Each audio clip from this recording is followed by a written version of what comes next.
আগামী ৩৬শে জুলাইয়ের মধ্যে বাংলাদেশের জুলাই স্মৃতি জাদুঘরটাকে দিল্লি এবং কলকাতার প্রেসারের কারণে কিছু হিন্দুত্ববাদী বিজেপি, যেগুলো আওয়ামী লীগের মধ্যে মতো বিএনপিতে ঘামটি মেরে আছে বুদ্ধিজীবী শয়তান রূপে, ওদের প্রেসারে আপনারা এখন ওপেন করছেন না।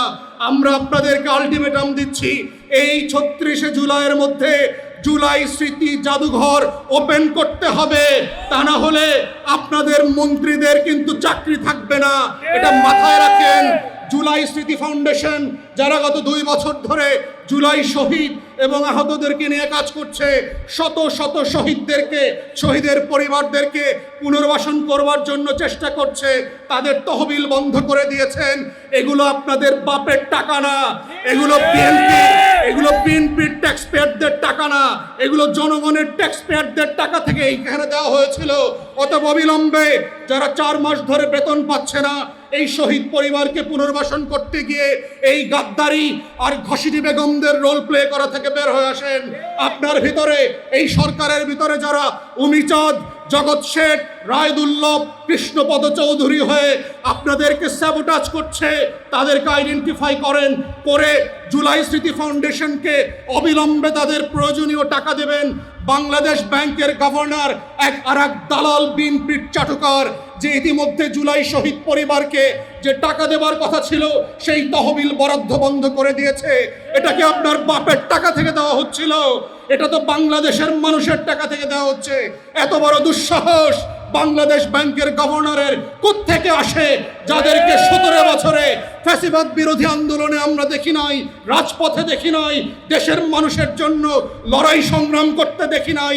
ওই এলজিআরডি প্রতিমন্ত্রীর মতো যারা লুকায়া বিভিন্ন দেশে ছিল, আওয়ামী লীগের ভাড়া খেটে ব্যবসা বাণিজ্য করছে, ওরা আজকে ছেলে মেয়ে বউ বাচ্চার নামে গ্রাম ইউনিয়ন লেখায় নিচ্ছে, বাংলাদেশ ব্যাংক লেখায় নিচ্ছে, ইসলামী ব্যাংক এসালামের কাছে ফেরত দিচ্ছে, 8 দিন বন্ধ করে 350 বিদেশি মেডিকেল ছাত্রছাত্রীর শিক্ষা জীবন ধ্বংস করে দিচ্ছে।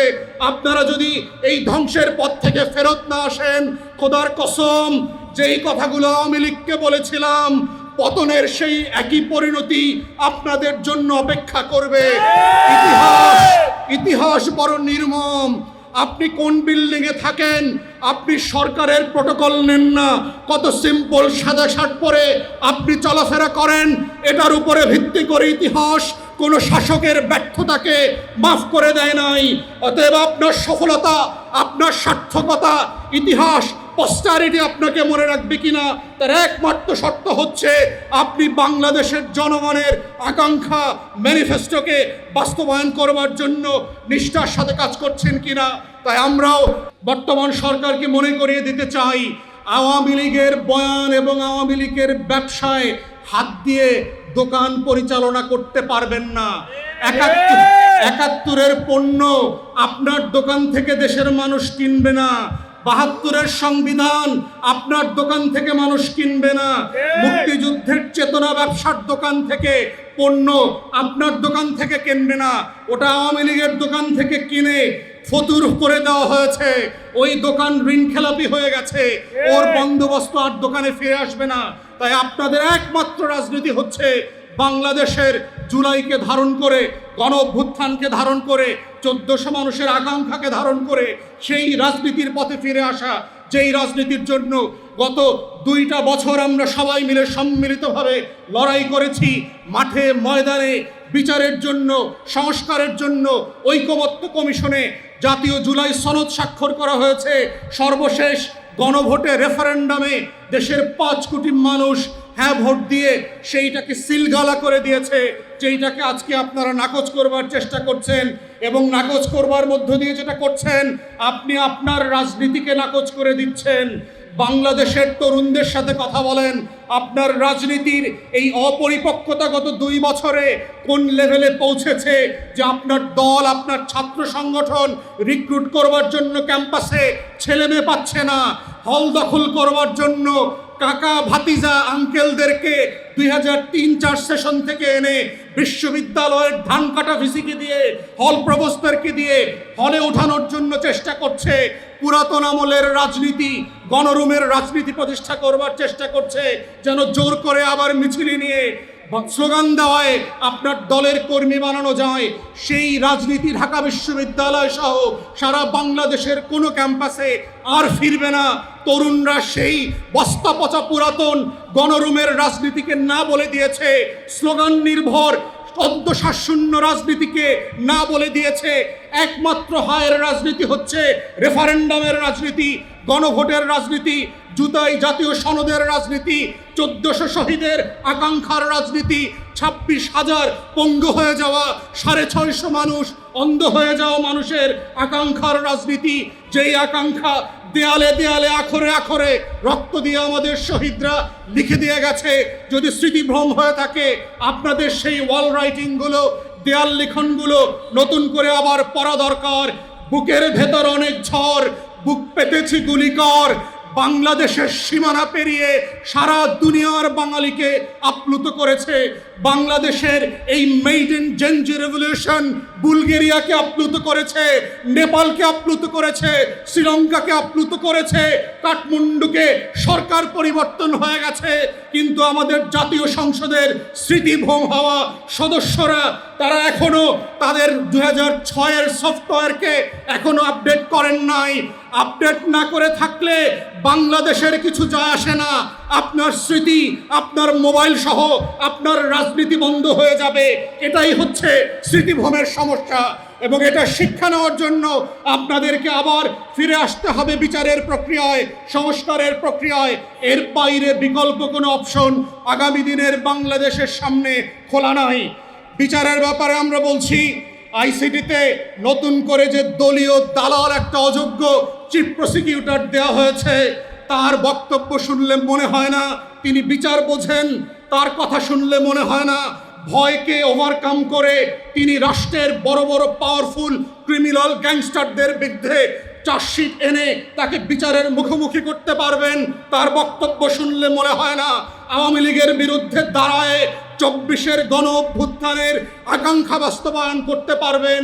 যদি না পারেন, আপনিও একটা টিকিট কাইটা রাখেন, এক বিমানে সবাই উঠতে পারবে না, ওই বিমানে সবাই উঠতে পারবে না। অতএব আপনার টিকিট এবং কোন সীমান্ত দিয়ে পার হবেন, শুভেন্দুর সাথে, হেমন্তের সাথে, অমিত শাহর সাথে এখনই চুক্তিবদ্ধ করেন। কত টাকায় 5 বছর পরে ইনফ্লেশন সহ ওটার জন্য এই বাজেটে এখনই বরাদ্দ রাখেন, কারণ পালানোর টিকিট কাটতে হবে। যদি বিচার ঠিক মতো না করেন, যারা বিচার পাবে না, যারা সংস্কার পাবে না, সেই জনগোষ্ঠীকে আপনি অন্য কোনো কিছু দিয়ে তুষ্ট করতে পারবেন না। কার্ড শুধু এলএনজি এসএমজি কার্ড দেওয়া হবে না, প্রতিটা পাড়ায় পাড়ায়, মহল্লায় মহল্লায়, বাড়িতে বাড়িতে গিয়ে 1 বস্তা করে কার্ড দিয়ে আসলেও শহীদ পরিবার, 24-এর তরুণরা বিচারের দাবি থেকে ফিরে আসবে না। 20 কোটি কার্ড দিলে পরেও বাংলাদেশে বিচারের দাবি থেকে 24-এর তরুণরা ফিরে আসবে না, বিচারের দাবি থেকে বাংলাদেশের আহত পরিবারগুলো ফিরে আসবে না, গণ অভ্যুত্থানের তরুণ শক্তিরা ফিরে আসবে না। এবং এই বাস্তবতা যদি আপনারা না বোঝেন, তাহলে মনে রাখবেন 17 বছরে আপনাদের কি রাজনৈতিক পরিণতি হয়েছিল, যেই পরিণতি আপনারা সমাধান করতে পারেন নাই। ঈদ আসছে, আন্দোলন হয় নাই, কোরবানি গেছে, কোরবানি আসছে, গরু জবাই হয়েছে, বাংলাদেশের বিরোধী দলের হাজার হাজার নেতা কর্মীরাও জবাই হয়েছে, কিন্তু হাসিনা পড়ে যায় নাই। মাথায় রাখেন আপনার শক্তি সামর্থ্য কতটুকু। ছাত্রী যারা আসছে, নতুন হাইব্রিড 5ই আগস্টের পরে যারা বিএনপি হয়েছে, ওই 5th ডিভিশন দিয়ে বাংলাদেশে বিএনপির রাজনীতি আপনারা বাঁচায় রাখতে পারবেন না। একমাত্র পন্থা হচ্ছে শহীদ জিয়ার রাজনীতির পথে ফিরে আসতে হবে। দিল্লির আধিপত্যবাদের বিরুদ্ধে জোর গলায় কথা বলতে হবে। 24-এর গণ অভ্যুত্থানের আকাঙ্ক্ষাকে, রক্তকে প্রতিটা আখরে আখরে বাস্তবায়ন করতে হবে, এবং সেক্ষেত্রে 24-এর প্রত্যেকটা ফোর্স আপনার পক্ষে বসেন, আর ট্রেজারি বেঞ্চের অপোজিশনে বসুক, সবাইকে নিয়ে আপনাদের এই আকাঙ্ক্ষাগুলো বাস্তবায়নের লড়াই করতে হবে। মনে রাখবেন, সময় কিন্তু খুব দ্রুত চলে যাচ্ছে, ক্ষমতার চোখে কিন্তু ইতিমধ্যে ছানি পড়া শুরু করেছে। আপনারা ইতিমধ্যে বিভিন্ন গ্রামগঞ্জ ইউনিয়নের জমিদারি ক্লেম করা শুরু করেছেন। এই জমিদারি ক্লেম করতে করতে কিন্তু একসময় দেখবেন সংস্কার করতে চাইলেও আপনার প্লেট থেকে পাবলিক আর সংস্কার খাইব না। মনে রাখবেন, বিচার করতে চাইলেও আপনার ম্যানিফেস্টো থেকে মানুষ আর বিচার শুনতে চাইবে না। তাই সময় থাকতে ইতিমধ্যে এই আকাঙ্ক্ষা পূরণ করবার জন্য অবিলম্বে এই ৩৬ জুলাইকে বেছে নিয়ে সেই আকাঙ্ক্ষাগুলো জুলাই সনদকে সকল পক্ষকে নিয়ে বাস্তবায়ন করবার উদ্যোগ নেন। সর্বশেষ বলছি, আগামী ৩৬শে জুলাইয়ের মধ্যে বাংলাদেশের জুলাই স্মৃতি জাদুঘরটাকে দিল্লি এবং কলকাতার প্রেশারের কারণে কিছু হিন্দুত্ববাদী বিজেপি, যেগুলো আওয়ামী লীগের মধ্যে মতো বিএনপিতে খামটি মেরে আছে বুদ্ধিজীবী শয়তান রূপে, ওদের প্রেশারে আপনারা এখন ওপেন করছেন না। আমরা আপনাদেরকে আলটিমেটাম দিচ্ছি, এই ৩৬শে জুলাইয়ের মধ্যে জুলাই স্মৃতি জাদুঘর ওপেন করতে হবে। তা না হলে আপনাদের মন্ত্রীদের কিন্তু চাকরি থাকবে না, এটা মাথায় রাখেন। জুলাই স্মৃতি ফাউন্ডেশন যারা গত 2 বছর ধরে জুলাই শহীদ এবং আহতদেরকে নিয়ে কাজ করছে, শত শত শহীদের পরিবারদেরকে পুনর্বাসন করবার জন্য চেষ্টা করছে, তাদের তহবিল বন্ধ করে দিয়েছেন। এগুলো আপনাদের বাপের টাকা না, এগুলো বিএনপির ট্যাক্স পেয়ারদের টাকা না, এগুলো জনগণের ট্যাক্স পেয়ারদের টাকা থেকে এইখানে দেওয়া হয়েছিল। অতএব অবিলম্বে যারা 4 মাস ধরে বেতন পাচ্ছে না, এই শহীদ পরিবারকে পুনর্বাসন করতে গিয়ে এই গাদ্দারি আর ঘসিটি বেগমদের রোল প্লে করা থেকে বের হয়ে আসেন। আপনার ভিতরে, এই সরকারের ভিতরে যারা উমিচাঁদ, জগৎ শেঠ, রায়দুল্লভ, কৃষ্ণপদ চৌধুরী হয়ে আপনাদেরকে স্যাবোটাজ করছে, তাদেরকে আইডেন্টিফাই করেন, করে জুলাই স্মৃতি ফাউন্ডেশনকে অবিলম্বে তাদের প্রয়োজনীয় টাকা দেবেন। বাংলাদেশ ব্যাংকের গভর্নর আরেক দালাল বিএনপির চাটুকার, যে ইতিমধ্যে জুলাই শহীদ পরিবারকে যে টাকা দেবার কথা ছিল সেই তহবিল বরাদ্দ বন্ধ করে দিয়েছে। এটাকে আপনার বাপের টাকা থেকে দেওয়া হচ্ছিল, এটা তো বাংলাদেশের মানুষের টাকা থেকে দেওয়া হচ্ছে।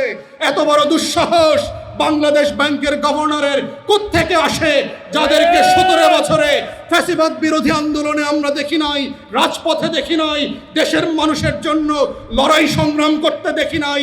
ওই এলজিআরডি প্রতিমন্ত্রীর মতো যারা লুকায়া লুকায়া বিভিন্ন দেশে ছিল, আওয়ামী লীগের ভাড়া খেটে ব্যবসা বাণিজ্য করছে, ওরা আজকে ছেলে মেয়ে বউ বাচ্চার নামে গ্রাম ইউনিয়ন লেখায় এনেছে, বাংলাদেশ ব্যাংক লেখায় নিচ্ছে, ইসলামী ব্যাংক এসালামের কাছে ফেরত দিচ্ছে, 8 দিন বন্ধ করে 350 বিদেশি মেডিকেল ছাত্রছাত্রীর শিক্ষা জীবন ধ্বংস করে দিচ্ছে। আপনারা যদি এই ধ্বংসের পথ থেকে ফেরত না আসেন, খোদার কসম যেই কথাগুলো আওয়ামী লীগকে বলেছিলাম, পতনের সেই একই পরিণতি আপনাদের জন্য অপেক্ষা করবে। ইতিহাস বড় নির্মম। আপনি কোন বিল্ডিংয়ে থাকেন, আপনি সরকারের প্রটোকল নেন না, কত সিম্পল সাদা শার্ট পরে আপনি চলাফেরা করেন, এটার উপরে ভিত্তি করে ইতিহাস কোনো শাসকের ব্যর্থতাকে মাফ করে দেয় নাই।